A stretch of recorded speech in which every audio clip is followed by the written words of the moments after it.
Alam mo ba na meron palang nakatago sa Facebook natin kung saan doon natin makikita yung mga iba nating violation? Gusto mo bang malaman?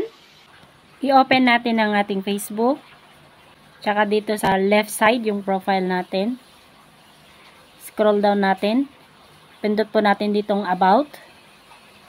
At sa baba, makikita natin tong profile transparency. Pindot po natin. Tsaka ipindot po natin yung go to add library. Baba po natin, makikita po natin itong system status. Pindot po natin. Tsaka dito po sa taas niya, pindot po natin itong see details. Ito guys, yung sa akin, green lahat, naka-check lahat, ibig sabihin, wala akong violation dito. Kapag hindi po naka-check ito, ibig sabihin may violation.